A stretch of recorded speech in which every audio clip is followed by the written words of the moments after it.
everyone, welcome back to another episode with Kona Electric. And what are we in today? We're in a Mini. Not a Mini Electric though, so if you want to buy one of these, you may well already be driving one of these. I've seen a video review recently comparing the Cooper S Mini to the Cooper Electric, and the performance statistics are quite similar, but I don't think the Mini Electric is aimed at Cooper S customers necessarily. I think the Mini Electric is aimed at customers who would buy the more ordinary Mini. Maybe the Mini 1 or the Mini Cooper, or like this one I'm driving. This is a special edition Mini. It's the 1.5 petrol engine, 3-cylinder. And as you can see there, we're in an automatic. It's as an automatic petrol car, it's okay, you know, it trundles along, it goes when you accelerate, but it's a little bit jerky, it's always constantly changing gear, and if you want to go quickly, let's have a go. We put a foot down, nothing, and lots of noise, and off we go. And it's, well, you know, it's a lot of delays, hesitation, lurching. It's just not a nice experience. Yet more people are going for automatics all the time. You know, your boy racers, they want to dip the clutch and put it in third and then rev. And again, all delays. Lots of delays going on, where the electric gets rid of all of that and gives you the performance of the car, the performance of the Cooper S, instantly. But it's all smooth, it's all gentle. So just like this Mini, which is automatic. Excuse all the lumps and rattles, we've got a dog cage in the back. This car is extremely smooth and extremely comfortable to drive around cities and country lanes. It's just very leisurely being automatic. There's no bothering with the gear changes. The only thing it misses is the one pedal driving of an electric car. So you have got to keep swapping pedals all the time. No, you haven't got to change gears because that will do it for you. But it's just a step away from being that, let's say, ultimate, comfortable, lazy, swanning around car with lots of style. And that's what this Mini has, lots of style. So this is a thoroughly enjoyable car to drive.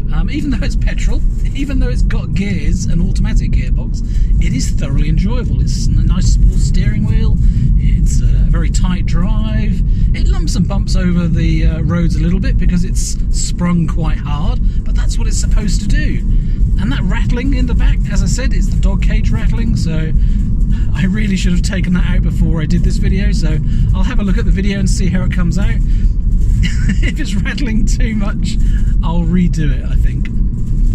Anyway, the point to this video, starting it off in this car, is because the Mini Electric, I think, is aimed at customers who have got this car and want to change it. Mini customers don't really want to make sense. You know, yes, there are electric cars with better range, yes, there are electric cars with more boot space, but Mini owners don't care.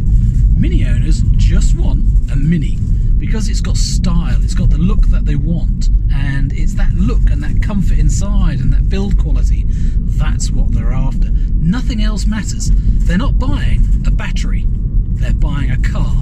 And that's why I think the Mini Electric is going to be a great success. So here we go, let's put a foot down on this straight open bit of road. Nothing, nothing, nothing, here we go, and it lurches forward, flat to the floor, and again we're lurching forward. It took 2 opportunities for it to realise I wanted to go fast before it got going. Compared to the electric, that drivetrain is just awful. As a petrol car, yeah, it's nice. As a petrol car, you know, there's nothing wrong with that. And yeah, 136 horsepower, that got up and went eventually. But the delays are incredible and the lurchiness is incredible. You compare that to the electric and the experience is completely different. So anyway, I've had a test drive in the electric today, and I'll show that to you in just a few moments. Partly why I wanted to come out in this petrol Mini is to talk you through what I can see in front of me, and that's pretty much the same steering wheel, the same controls. The speedo's different, and the fuel gauge here in these orange bars is different in that it is electric. So this binnacle has changed dramatically. But other than that, this same circular surround here is the same, the sat-nav looks the same, the air conditioning controls are the same, the gear lever's different, but you know, it feels the same. Okay, the handbrake's different, it is an electric handbrake, this one's manual, but the way you start the car is exactly the same. And there we go, we've come to a stop and the engine's cut out and we're off again. So all this stopping and starting and of the engine and stuff, it's really annoying in a petrol car. I mean, the noise of the petrol car, I can hear the engine revving and I can hear the motor and the exhaust. All of that is just bad news. I really think this Mini Electric, when you compare it to the existing Mini, highlights massively why electric cars are just so much better. In this car, you've got all the exhaust note out the back of the car, and in the boot area, it's not very well insulated, so it echoes and booms a fair bit. Now, for those boy racers that like some pops and bangs, well, I suppose that's a good thing, isn't it? Because you like your pops and bangs, but for most people, you're going to want to hear some music, or you're going to want to talk to each other in the car. And with an electric car, you get to talk to each other, and you can hear each other over all of these noises. There's nowhere near as much noise in the car. So as an experience, having just driven the electric Mini, driving this one is a far, far lesser experience. You still feel a sense of being in a special car because the Mini's quite unique and it holds the road really, really well. But the electric adds lots to that experience. It makes it even better. It is a better car being electric. And again, I think that's why the Mini Electric is going to sell really well. Driving back from the Mini dealership today, all we could see were Minis everywhere, from 51, 52 reg and a few old classics, all the way up to the very modern ones, Countrymans, convertibles, Cooper S's, the Clubmans. They are everywhere. They are selling a shed load of Minis, and the Mini Electric will be the same as well, because I'm sure they'll electrify more Minis in the long run. All cars are going to be electric at some point, but people are going to want the Mini Electric, not because of the battery size, but because it's a Mini. It looks like it, it feels like it, it goes like it. It's got 180 something horsepower, it's extremely quick, it's smooth, it's quiet, it's a pleasure to drive, it handles really well. It handles better than this one. I mean, this one's, you know, it's not bad, it's not quite go-kartish because of, I think, the automatic box in it, and is a standard Cooper, not a John Cooper Works or anything, but it's, I don't know, it does feel a bit lighter, it does feel that the weight's higher up, I can sense that just slightly, so it doesn't seem to handle as well. The Mini Electric felt better in my hands than this does. So anyway, that was the point to coming out in this car, just to highlight how much the same it is, but how much better it is. And that's coming from the point of view as a Mini owner and somebody that's just test driven an electric Mini. So as an electric car owner and a Mini owner, what do I think of the Mini Electric? Well, it does combine the two, doesn't it? You've got the fun and the, let's say, ambience of the Mini, but then you've got all the practicality and cost savings of an electric. You don't have to service it as much, you can run it on nice green clean electricity, there's no exhaust, there's no engine noise, and fuel costs are going to be really, really cheap. So the car just makes sense. It makes sense to me as a Mini owner, appreciating the Mini, and it makes sense to me as an electric car owner as well. Yes, I know it's got a smaller battery and it can only do, let's say, somewhere between 100 and 150 miles of range. But in the real world, even from a Kona owner that's used to being able to drive 300 miles, 130, 140, 150 miles range is absolutely plenty. Now we're coming downhill in some twisty turns, and the odd thing here compared to the electric is I'm having to take my foot off the throttle and onto the brake and covering the brake. It's a slower, more awkward process of judging the speed and waiting if something's coming. In the electric, it's just one pedal driving. You're either on the throttle or you're off the throttle and you're immediately braking, and the regen is strong enough to bring you up to a stop in most situations. So again, not just how it goes, but how it stops as well. It's better in the electric. It just does it. better as an electric car than it does an ordinary ICE car. So here we are, Mini Electric test drive. Managed to get one after all. All we had to do was to go to the wonderful dealership in Lancaster, Bury St Edmunds, who actually treat us like a customer. So that's worked really, really well. They are a fantastic dealership, very, very friendly. Whatever you do, do not go to Inchcape Norwich, Cooper Norwich. They are absolutely useless. So what do I think of this Mini Electric?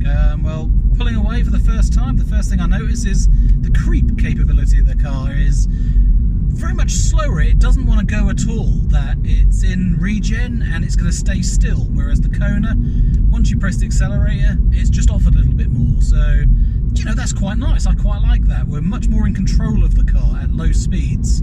So I like that in the Mini. Noise-wise, driving along, it's a little bit noisier than the Kona. There's a bit more road noise, but that's how Minis are anyway. They're not very well soundproofed. One of the things we noticed in our Mini petrol is that it's very noisy in the boot area for Cracker. So without an exhaust, it'll be a lot quieter, which is really, really nice. But compared to the Kona, no, there's a lot more road noise here. But it's a very different feel. It's more darty.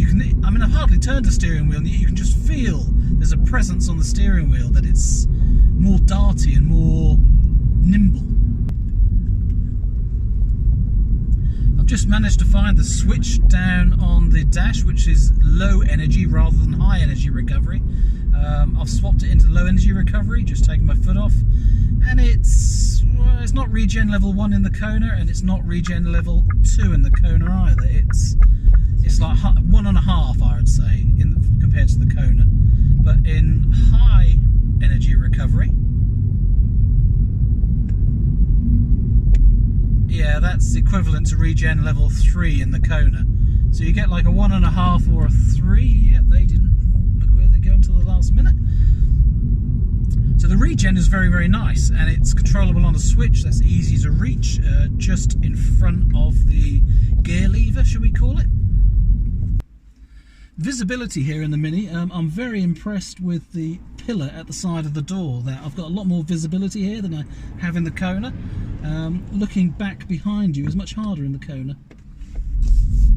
A little bit of fast getaway, there was a car coming. Yeah, nice and really pulls out lovely. The big thing that I noticed compared to our petrol Mini is, even though it's a 1.5 heavily sedated turbocharged engine, automatic as well, it's not smooth, it's a bit more lumpy. As soon as you get in this, you can really tell that the electric just suits the Mini, because you get rid of all the lumpiness, all the hassle of the gear changes, the start and the stop motor, whether it stopped, whether it started, all of that hassle, which is just, well, it's just hassle that you don't really want anymore. You don't need any of that, and the electric takes all of that hassle away and just lets you enjoy driving the Mini. So yeah, my instant thought within just a couple of minutes is this is a very, very enjoyable place to be, an enjoyable car to drive. So if you're wondering what on earth am I doing considering a Mini compared to the Kona, because the Kona is such a capable car and it's got more boot space and all those sort of things, well, if you haven't learned from my videos already, boot space isn't the most important thing about the car for me, and although range is reasonably important, efficiency does it for me more than range. So if this car has more feel, has more character, and I enjoy the drive more, and the efficiency is really good, then it appeals to me. The fact that I'm not going to be able to do, I don't know, maybe between 100 and 150 miles and no more, well, I don't go very much further than that, so I'll have to charge up. Well, I know I've been spoiled and I don't have to charge in the Kona Electric, but there's no big deal charging. There really isn't. I've become a lot more confident in my electric car driving, so yeah, I'm thinking about this for the fun of the drive, and that's what I wanted to drive the car for, to see how much better it was as a driving experience. The tautness on the steering wheel is a little bit more, so it doesn't necessarily feel tight, but it's not as sloppy as the Kona. The Kona feels a little bit looser. Suspension wise, yeah, this bumps over the bumps a fair bit more than the Kona does, but again, that's part of the character of a Mini. A Mini's supposed to do that. It's supposed to feel like a go-kart. It's supposed to feel this way. So I wouldn't want the Mini to feel soft and lethargic like an SUV. I'd like the Mini to feel like this.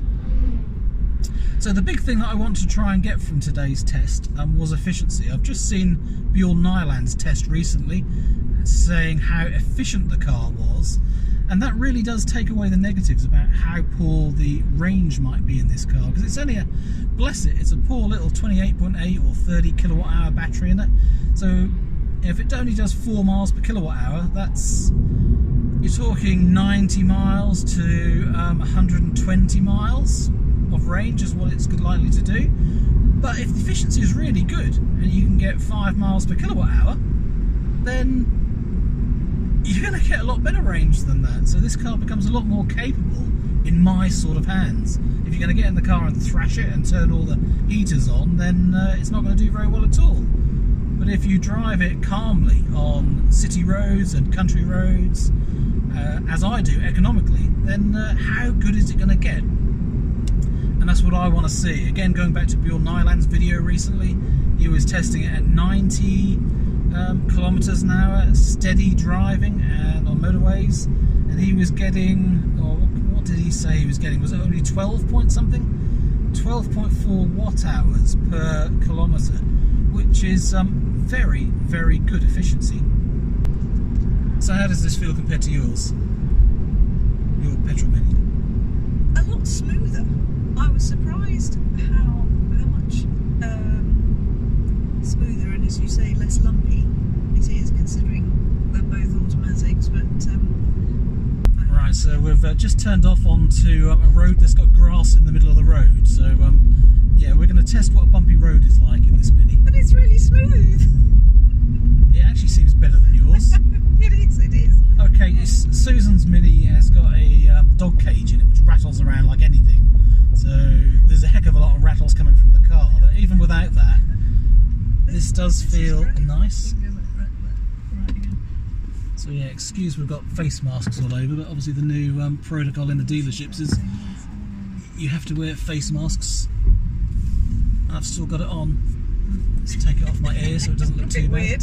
So we're on a smoother road now. Do you know, I know I've said before you need a longer test drive in these, and I think I would like a longer test drive in this, but my gut feeling immediately, we've got air conditioning on as well, and the efficiency so far is showing down at 13.6 kilowatt hours per 100 kilometres. That's down to 12.9 just then, just on a little bit of regen. The visibility is amazing. The whole view round, it's... Well, it is odd, isn't it, that you've got this very narrow front windscreen, yeah, and it just makes you feel like you're in a retro Mini. You can see everything. Yeah, it does feel like we're in some really old car. 360. And yet when you turn around, I can see out everywhere. And one of the things I hate with the Kona is when you come to a junction and the junction is slightly angled and you have to look behind, you really struggle to see what's behind at an angle. The visibility isn't that great. But this feels nice. I like this more than I thought I was going to. That's quite an admission for a first impression. Yeah. I knew I was being keen because of the efficiency of the car. But as a driving experience... How long are they giving you?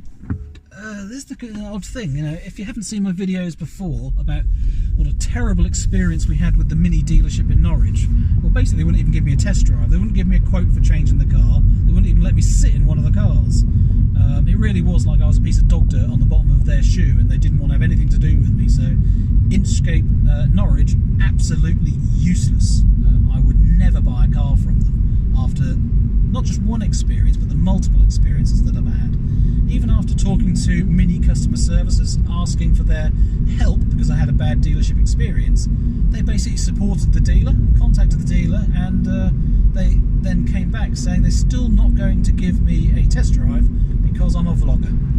Because I do video blogs, they don't think I'm actually interested in buying the car.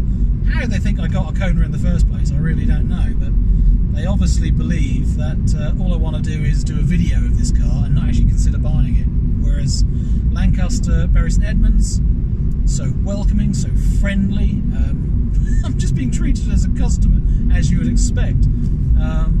And they've got one in the showroom, and they've got a test drive one here, and it's actually the level that I'm interested in. So I'm very, very impressed with Lancaster Mini in Bury St Edmunds, Suffolk. And yeah, I will give them a blatant plug because of how bad Inchcape Norwich was. So what am I thinking with this Mini? Well, the levels, level 1, 2 and 3. Level 1 is pretty basic, but it's still based on a Cooper S specification, so it still has decent interior, decent seats. So level 1 might do it for me. Level 2 comes with heated seats, and I know with an EV now that in the winter, heated seats is far more important than anything else, because I do like turning the heated steering wheel on, which this Mini doesn't have, and the heated seats are not actually the heater, so that's a good feature. You go right and then left to the bottom. Right, okay. And then also, I think with the level 2, you get these seats, which are a lovely two-tone material, sort of semi-leather, with a very, should we say, a woolen-like fabric. I'll put a picture up in a moment, but I really like the interior feel of this level 2. The level 2 also comes with heated seats, as I said, and reversing camera and sensors. So for the stuff you actually get for that £2,000, the reversing camera, sensors and heated seats, is it really worth it for the different material? And I'm starting to think it's not. I'm starting to think you might as well just go with a level 1, because the seats are the same seat shape, they're nice and comfy. They support your back, don't yeah, they? I don't wrap around. The only thing I might miss is heated seats in the winter. I mean, I don't think I really need reversing sensors and a camera in a car this small, but it's very good quality.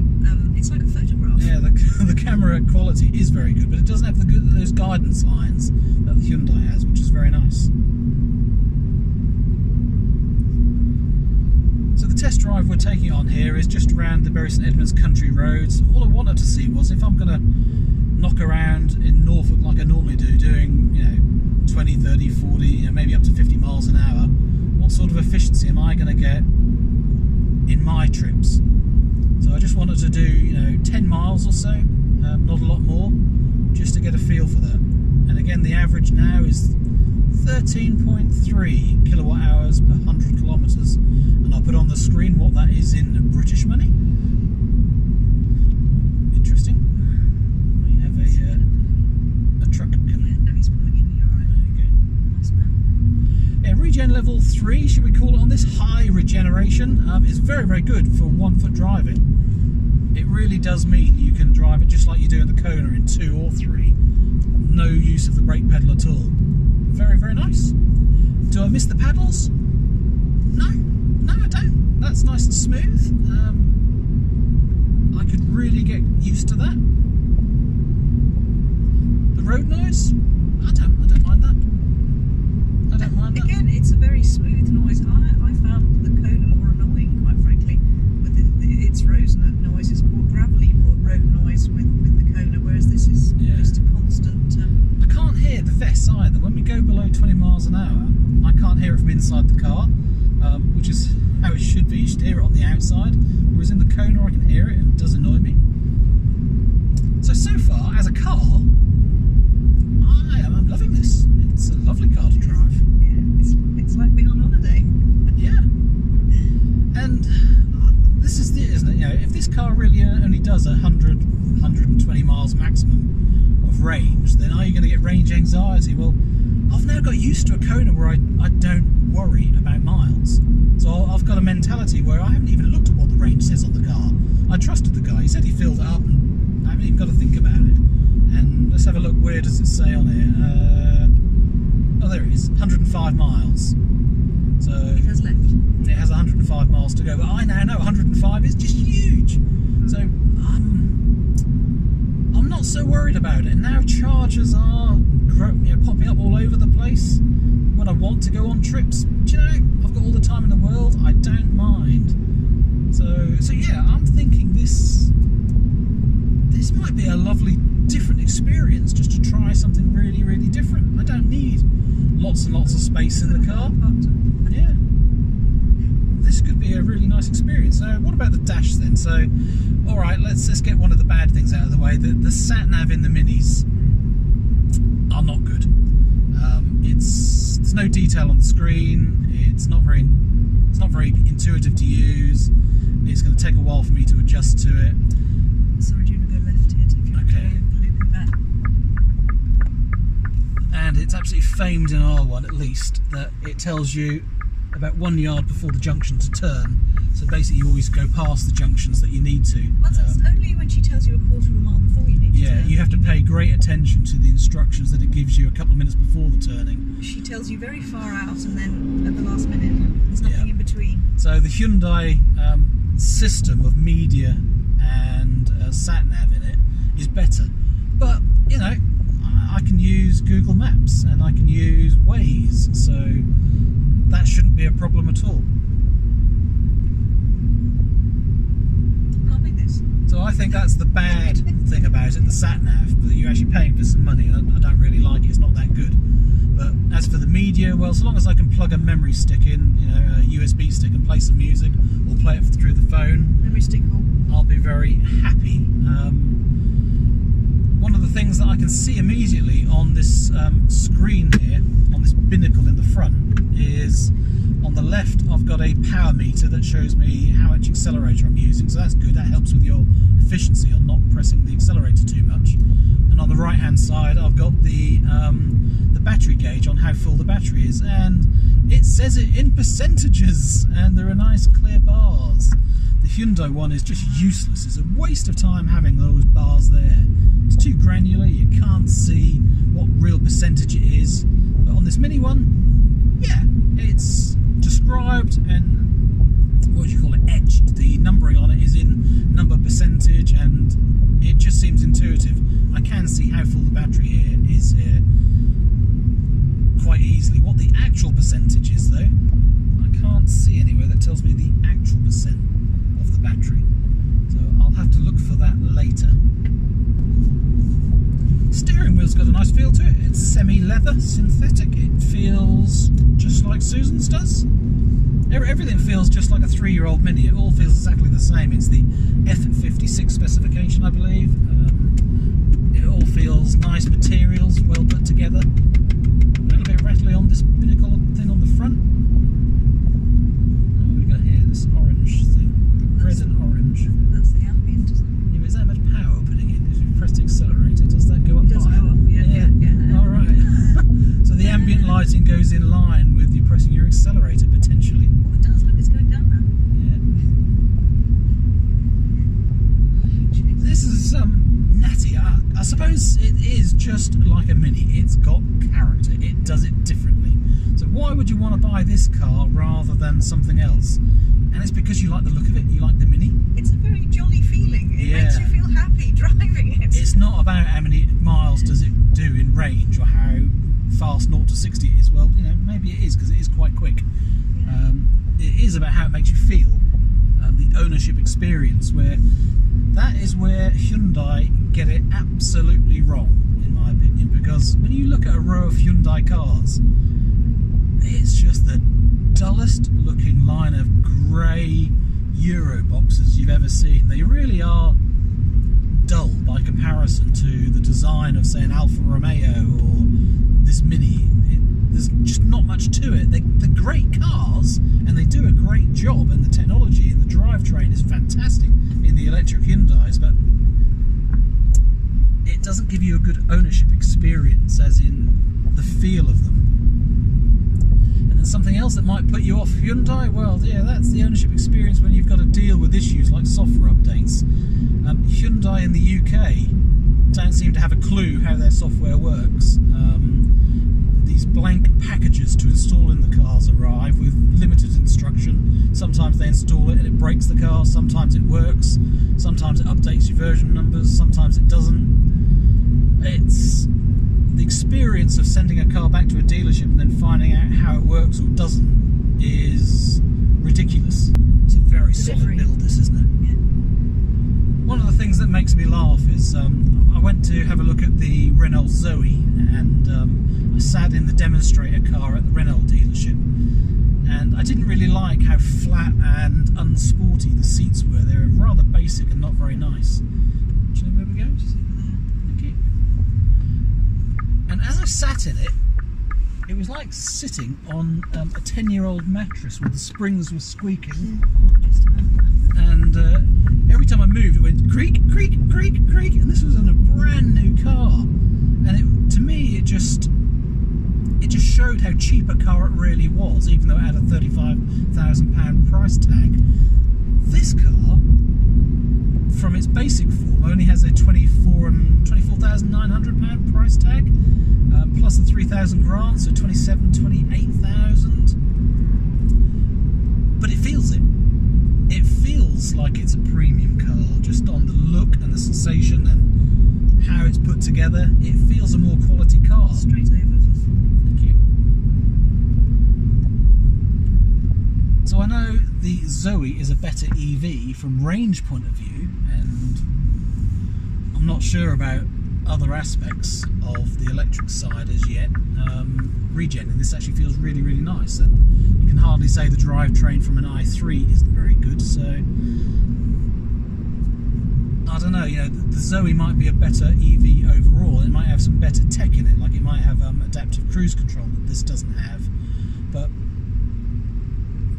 this is a better car. So if you're not really bothered that it's the EV and you're not really into your environment, but you do want to go electric, but you just want a good car, well, this is a lovely driving experience. The binnacle at the front here, it's interesting that, you know, people talk about the Leaf or the Kona with the centre console and your leg rubs against it. My leg is actually rubbing up against the front of the dash, and I guess that's because the car is so much more compact. Instead of rubbing against the side of where the centre console is, my leg is rubbing against the centre part where the sat-nav screen is and the air conditioning controls are. Not in a bad way. Not in a bad way at all. If anything, I am a little bit too far forward. That's better. Yeah. I hadn't actually sat perfectly comfortable in the car. You don't look big in it at all. No. I'm very impressed. Have I said that already? And have I said how rubbish Inchcape Cooper Norwich are? As well. Yeah. I mean, you can't believe the difference, can you, between two dealerships? You really can't. So yeah, what I'm missing so far is probably just what the percentage of the battery is. Although I've just seen one of the dashes on the battery level has dropped. So what does that mean? Let's see if I can work it out. 50, that'd be 75. So yeah, we should probably drop down to 90% now then, something like that. But it now says 100 miles to go, and the average we are doing 12.2 kilowatt hours per 100 kilometre. So I can't wait to convert that and put that up on the screen and show you what that is in miles per kilowatt hour. I'll tell you what, let's make a bet. If they can say they can change that to miles per kilowatt hour, I'll buy one. How about that? Because that's the only thing that's annoying me at the moment. That I've got to convert to Euro speak, and I voted to leave Europe. I like miles. Look, the sat-nav's even got its. Because I'm a grumpy old git. It's got what? It's got home base. It's got Lancaster Berry on. Yeah. Yeah, we're on the right road. Fantastic. I think we're sold. We don't need to drive it anymore, do we? Yeah, do you know, I hate to say it, but this is one of those experiences where you like it so much, you say, where do I sign? And it's quite dangerous. I do get that sensation it's of... very out of character, dear. You know, not show me the money, but show me where do I sign. I'd better get out of this mood because we're now going to pull back into the dealership, and I've got to play hardball and sort of let them know that, oh, I don't know if I really like it. Oh, I mustn't be too excited. No. Okay, leave me inside. Oh, and there's the vest. I can just hear it. Yeah, I did hear it when you pulled out. Oh, that's not so bad. It's not as annoying as the Kona one at all. Okay, that's the end of the test drive. If you can't tell already, we quite enjoyed that. and they had 3 different electric minis there. There's this one in British Racing Green with the standard wheels, the black one in the showroom which had the electric wheels. I really quite liked this, and you can take some of those yellow accents off as well, depending on how much you want to emphasize it's the electric car or not. And the third car, this was a level 1 mini, so we got to see the interior of a level 1 and a level 2, and we're already aware that the level 3 comes with the full leather interior that we already have in our petrol mini. All in all, a pretty fantastic trip down to Bury St Edmunds Lancaster Mini, and they have been able to provide me with a quote to buy a Mini, including a trade-in value for our Kona Electric or our Mini. Next step with this Mini, well, basically we need a longer test drive, because if you're going to consider buying an electric car, then you need to understand its efficiency and how it drives on different road surfaces, different environments, different speeds, and you do need to check out your efficiency to make sure that for your driving style and the sort of roads you're going to drive on, you know the car's going to have enough range. As always, thanks for watching, and especially on this one, thanks for joining us on the test drive of the Mini Electric. We'll keep you updated as to what we intend to do. Take care, see you again soon. Bye for now.